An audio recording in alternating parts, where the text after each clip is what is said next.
Hola chicos, buenas tardes. Mi nombre es María González Baró y les voy a dar hoy la segunda parte de este bloque 2 de integración metabólica del año 2020. Ya Sabina les comentó la semana pasada que íbamos a ver cómo las distintas situaciones por las cuales atraviesa el organismo regulan diferencialmente el metabolismo, el metabolismo en general, y hoy específicamente vamos a ver cómo la dieta modifica este metabolismo, específicamente el ciclo de ayuno y realimentación. Bueno, ¿qué es lo que sucede? El organismo se tiene que adaptar a la presencia o ausencia de nutrientes. Y para ello va a tener distintos mecanismos del control del metabolismo. El metabolismo va a estar regulado por disponibilidad de sustratos, o sea, si hay o no hay glucosa, si hay o no hay ácidos grasos, la presencia de inhibidores o activadores alostéricos, o la modificación covalente de enzimas, de proteínas regulatorias, que tengan la célula en ese momento. Todas estas respuestas son respuestas, ¿se acuerdan ustedes? Respuestas rápidas, porque van a estar modificando enzimas preexistentes. En cambio, si ya tenemos respuestas que involucran la síntesis de nuevas moléculas enzimáticas o regulatorias, hablamos de respuestas lentas. Tanto lo que vamos a ver hoy, las modificaciones covalentes de enzimas como la síntesis de nuevas moléculas enzimáticas, van a ser el producto de respuesta hormonal en la regulación de este metabolismo. ¿Y cuáles son esas hormonas involucradas en la regulación del metabolismo? Bueno, chicos, esto ya lo estuvimos viendo desde el principio de año, básicamente cuando empezamos a ver los metabolismos. Y ya se los explicó Sabina la semana pasada en la primera parte de integración metabólica. Pero como para hacer un breve resumen, vamos a ver los efectos de insulina, glucagón, principalmente, secundariamente de adrenalina, en músculo, tejido adiposo e hígado. Ustedes recuerdan que la insulina en músculo aumentaba la captación de glucosa y la síntesis de glucógeno. El glucagón en músculo no tiene efecto porque no tiene receptores y la adrenalina activa a la glucogenólisis. En tejido adiposo, la insulina activa la captación de glucosa y la lipogénesis e inhibe la lipólisis. Y tanto glucagón como adrenalina activan a la lipólisis. En hígado, la insulina activa la síntesis de glucógeno y la lipogénesis e inhibe la gluconeogénesis. Tanto glucagón como adrenalina inhiben la síntesis de glucógeno, activan la glucogenólisis y activan la gluconeogénesis. ¿En qué situaciones se dan la liberación de cada una de estas hormonas? Bueno, cuando aumenta la glucemia, se libera insulina. Cuando disminuye la glucemia, se libera glucagón y cuando hay una situación de ejercicio o estrés se va a liberar adrenalina. Nosotros, la parte de adrenalina, ustedes la vieron bien también la semana pasada cuando Marina les explicó la parte de ejercicio. Hoy vamos a ver estas dos hormonas cuando veamos la parte de alimentación y ayuno. El ciclo ayuno-alimentación es un ciclo fisiológico, se da todos los días en nuestro organismo porque nosotros ingerimos alimento en periodos acotados y pocos en el día. Y entre estos periodos de alimentación vamos a tener periodos más largos de ayuno. Uno mucho más largo que los demás, que es el ayuno nocturno. En los periodos de ingesta del alimento vamos a tener un aumento en la glucosa sanguínea. Pero ustedes saben, que ya se los hemos explicado y ya lo hemos visto muchas veces, que la glucosa en sangre tiene que estar en unas concentraciones bastante acotadas, digamos, no pueden irse a extremos ni muy altos ni muy bajos. Por lo tanto, cuando nosotros tenemos un aumento en la glucemia, vamos a tener una un pico en la liberación de insulina y una disminución de la liberación de glucagón. Fíjense que después de cada comida hay un pico en la liberación de insulina y una caída en la liberación de glucagón. Y si bien hay un aumento en la glucemia, no es tan brusco como el aumento en insulina o la disminución en glucagón. Esto hace que la glucemia se mantenga constante. Al aumentar esta glucosa en sangre, va a ingresar, bueno, primero se va a producir un aumento en la secreción de insulina, como lo dijimos recién, y esta glucosa va a ingresar a los distintos órganos. Dentro del hígado, como dijimos antes, se va a activar la síntesis de glucógeno, la lipogénesis y la síntesis de proteínas. En el músculo, la síntesis de glucógeno y en el tejido adiposo, la lipogénesis.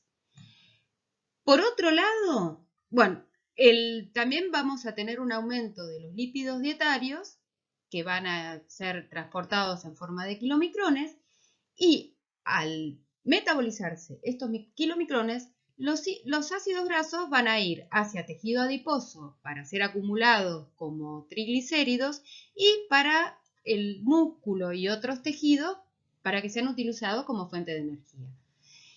Junto con los lípidos que se sintetizaron por lipogénesis de novo a partir de glucosa en el hígado y los remanentes de kilomicrones que van a entrar de lípidos dietarios, se van a formar las VLDL que su metabolismo también le va a proveer de ácidos grasos a los distintos órganos, ya sea para su almacenamiento como el tejido adiposo o su utilización como el corazón o músculo u otros órganos.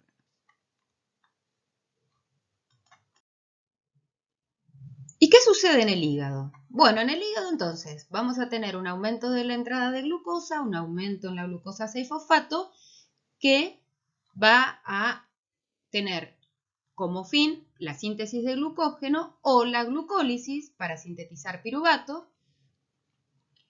Y este piruvato va a ser decarboxilado a acetil-CoA por la piruvato deshidrogenasa y este acetil-CoA va a ir a formar ácidos grasos y estos ácidos grasos, triacilglicéridos, que van a ser exportados vía VLDL, como dijimos recién. Por otro lado también, ¿se acuerdan que para sintetizar ácidos grasos no solamente necesitábamos acetil-CoA, sino NADPH? Este NADPH es producido por la vía del pentosafosfato, que es, al ser consumido el NADPH para sintetizar ácidos grasos, se activa la vía del pentosafosfato para seguir produciendo más NADPH.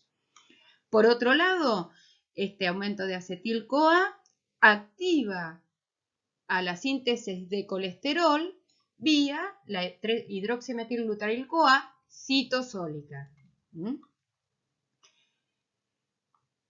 En esta situación, el ciclo de Krebs va a estar desplazado hacia la síntesis de citrato, porque este citrato va a salir de la mitocondria y va a ser después otra vez liado por la citrato liasa para obtener el acetil-CoA citosólico necesario para la lipogénesis. En el tejido adiposo va a estar activada la síntesis de triglicéridos a partir de ácidos grasos que son sintetizados de nuevo a partir de glucosa dentro del mismo adipocito y también los externos que le llegan de los kilomicrones, principalmente, secundariamente de las VLDL, que al ser lipolizadas por la lipoproteína lipasa, ingresan al hepatocito, se activan acil-CoA, se sintetizan los triglicéridos y van a ser almacenados en el mismo adipocito. La insulina también activa la síntesis proteica.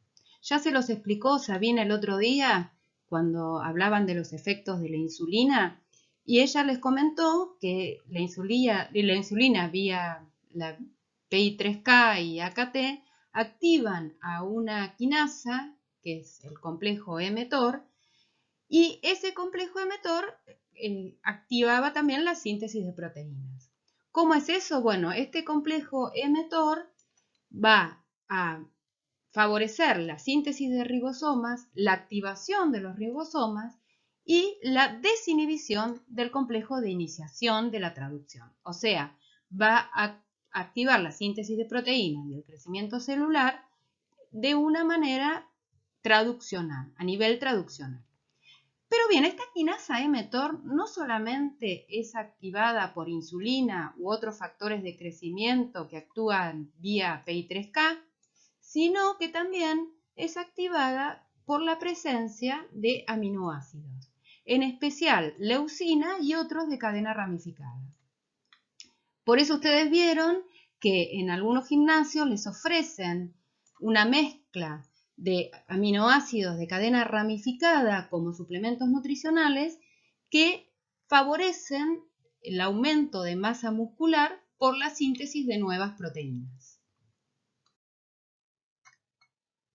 Entonces ustedes ven que los efectos de la insulina sobre el metabolismo que favorecen el anabolismo, o sea, la síntesis de nuevas moléculas, también está coordinada con un aumento en la síntesis de proteínas que favorecen el crecimiento y la diferenciación celular.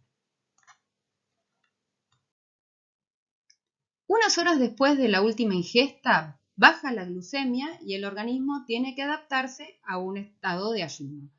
Para esto, el páncreas segrega glucagón y se ponen en marcha todos los procesos hiperglucemiantes. Por un lado, vamos a tener que en el hígado se va a activar la gluconeogénesis y la glucogenólisis y en el tejido adiposo la lipólisis para que estos ácidos grasos liberados al torrente sanguíneo sirvan como fuente de energía para el músculo, el hígado y otros órganos también que los consumen. En el caso de la adrenalina, como el ayuno da una señal de estrés, también vamos a tener cierta secreción de adrenalina. Pero en este caso, el músculo va a tener solo receptores adrenérgicos que se va a activar la glucogenólisis, pero la glucosa obtenida por glucogenólisis en el músculo va a servir solamente para consumo interno. Sin embargo, la glucosa que se produce por degradación de glucógeno y gluconeogénesis en el hígado, sí sale al torrente sanguíneo para mantener la glucemia.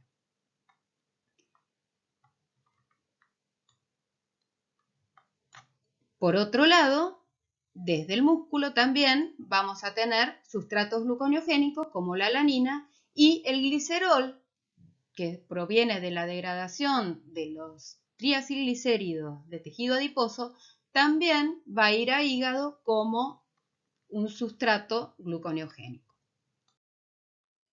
En el estado de ayuno, el hígado es glucogénico, o sea que va a estar el metabolismo adaptado para sintetizar glucosa y que esta glucosa sea liberada al torrente sanguíneo.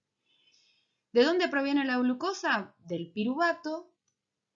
Este piruvato proviene a partir de aminoácidos como la alanina, lactato o el glicerol, y también esta glucosa puede provenir de la degradación de glucógeno.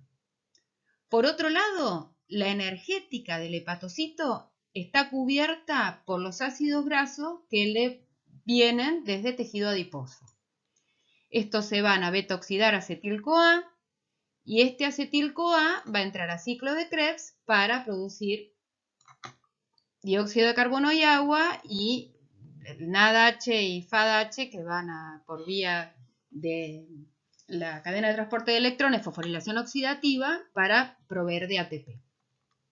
El exceso de acetil-CoA va a ser transformado en cuerpos cetónicos vía HMG-CoA mitocondrial. Estos cuerpos cetónicos van a ser utilizados por otros tejidos, no por el músculo.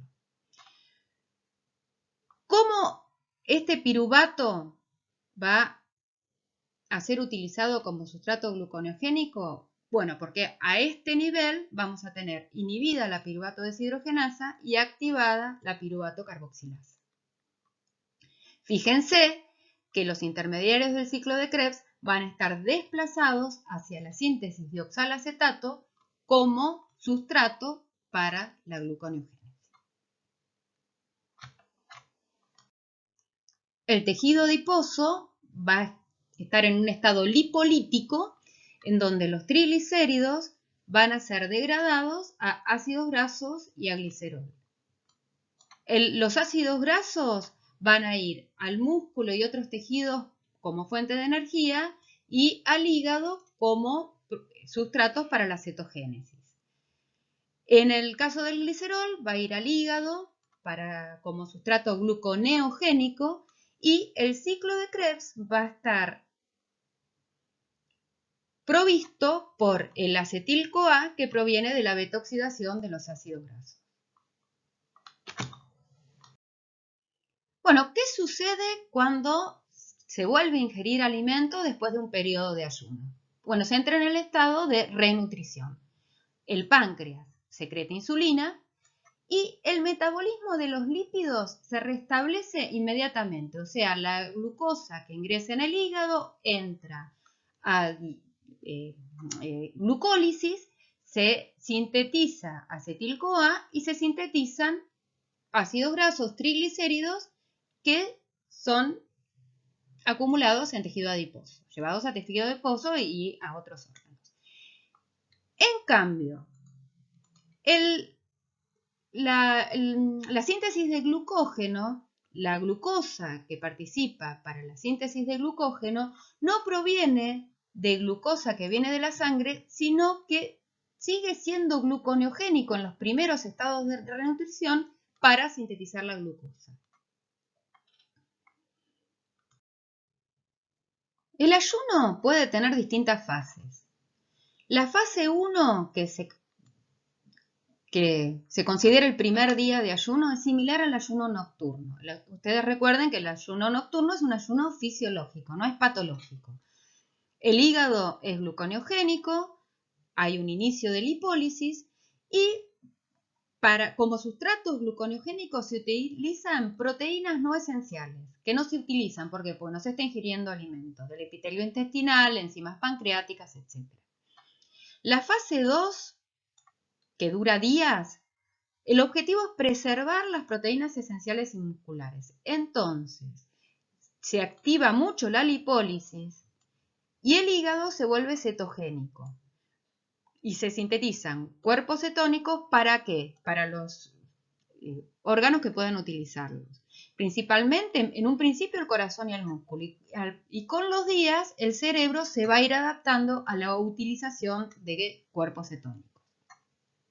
La fase 3 es la que se llama ya inanición, que pueden durar semanas o meses, dependiendo de cuáles sean las reservas de triglicéridos que tenga el organismo, y sigue en esa fase hasta que se agotan las reservas de triacilglicéridos. Una vez que se agotan las reservas de triacilglicéridos, se produce el catabolismo de proteínas musculares y esenciales como fuente de energía, y eso produce un fallo multiorgánico y la muerte. En un estado de buena alimentación, la glucosa sanguínea proviene de la glucosa ingerida, que son las primeras horas después de una ingesta rica en glúcidos. Cuando empiezan a bajar esta concentración de glucosa ingerida en sangre, empieza a activarse la glucogenólisis, o sea, la segunda fuente de glucosa sanguínea es el glucógeno almacenado en el hígado, no en el músculo. El glucógeno muscular no sirve como fuente de glucosa sanguínea. Y luego comienza a activarse la gluconeogénesis. Entonces, fíjense, viendo las fases del ayuno de recién, en un ayuno nocturno y en un ayuno en fase 1, principalmente van a proveer la glucosa ingerida y la glucogenólisis. En cambio, en un ayuno prolongado, en una inanición, la única fuente de glucosa sanguínea que vamos a tener nosotros es la gluconeogénesis. Bueno, fíjense que en un estado de ayuno prolongado, una inanición, vamos a tener una síntesis de glucosa hepática, una gluconeogénesis muy activa, por lo que decíamos recién, y esos sustratos gluconeogénicos básicamente van a ser aminoácidos o el lactato que le proviene de los eritrocitos a partir del ciclo de Cori. La principal fuente de aminoácidos que tenemos en el organismo está en el tejido muscular, que proviene de la degradación de proteínas musculares. Y estos aminoácidos se transaminan a la alanina y por el ciclo de la glucosalanina van a formar glucosa en el hígado. Pero fíjense que acá, si bien el ciclo de Cori es un ciclo, porque el lactato que proviene del eritrocito va a hepatocitos, se transforma en glucosa y la glucosa vuelve al eritrocito para seguir realizando la glucólisis necesaria para obtener ATP, en el caso del músculo no es así. La alanina sale del músculo, como sustrato gluconeogénico se produce la glucosa en el hepatocito y esta glucosa no vuelve al músculo, sino que va al cerebro, va al eritrocito o a otros órganos que sean dependientes de glucosa.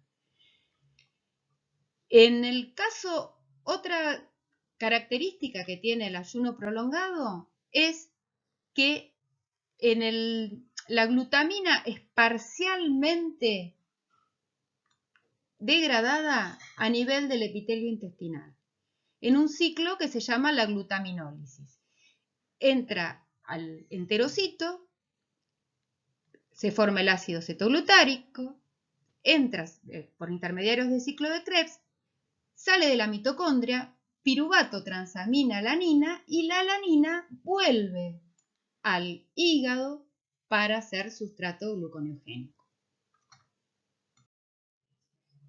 Fíjense que durante el ayuno baja la glucemia, o sea, la concentración de glucosa en sangre, pero después se mantiene constante, sube la concentración de ácidos grasos libres y después también se mantiene constante, pero lo que sube mucho es la concentración de cuerpos cetónicos en sangre. Y fíjense que a partir de los primeros días del ayuno hay un aumento en la concentración de amoníaco urinario, o sea que hay una alta degradación de proteínas, y mientras el organismo se va adaptando a consumir estos cuerpos cetónicos, baja la concentración de amonio urinario. A modo de resumen, en este cuadro se muestran en lila, en violetita, los combustibles importados y en verde los combustibles exportados de los distintos órganos de los que estuvimos hablando hoy. Por ejemplo, en el hígado, en buena nutrición, importan glucosa para sintetizar ácidos grasos, triacilgliceroles y exportan VLDL. En un ayuno fisiológico van a importar ácidos grasos y exportan glucosa por gluconeogénesis, producida por gluconeogénesis. Y en un periodo de inanición van a importar aminoácidos y van a exportar glucosa y cuerpos cetónicos. En el tejido adiposo, en un periodo de buena nutrición, los ácidos grasos se transforman en gliceroles y también van a importar glucosa cuando la glucemia es alta. En un periodo de ayuno fisiológico va a ser un hígado lipolítico, o sea, los triglicéridos van a exportar ácidos grasos y glicerol, igual que en un periodo de inanición. En el músculo, en periodos de buena nutrición, importa glucosa y exporta lactato, si hay algún ejercicio anaeróbico. En periodo de ayuno fisiológico importan ácidos grasos y en un periodo de inanición importan ácidos grasos o cuerpos cetónicos y también van a exportar aminoácidos. Ojo, que en un periodo de ayuno fisiológico también van a tener el ciclo de la glucosalanina activo en músculo esquelético. El corazón, en periodos de buena nutrición y ayuno fisiológico, utiliza ácidos grasos. En un periodo de inanición va a utilizar cuerpos cetónicos. El cerebro, en cambio, va a utilizar glucosa en periodos de inanición y ayuno fisiológico y va a empezar a utilizar cuerpos cetónicos en un periodo de inanición. Ojo que también en un periodo de inanición va a necesitar utilizar parte, un 40% del ATP va a provenir, en el cerebro va a provenir de la glucosa. Por último, como siempre, les dejo este mapa metabólico en donde están los dos estados, el estado de absorción o de buena alimentación y el estado de ayuno, con los distintos órganos que estuvimos hablando hoy y qué es lo que pasa en cada uno de ellos para que ustedes repasen y estudien cuando quieran estudiar. Desde ya muchas gracias y les dejo acá la bibliografía. Estos 4 capítulos de estos 4 libros ya están subidos al entorno y tratan no solo el tema que estuvimos tratando hoy, sino todos los temas que vamos a tratar en estas 2 primeras clases de integración metabólica. Bueno, muchas gracias.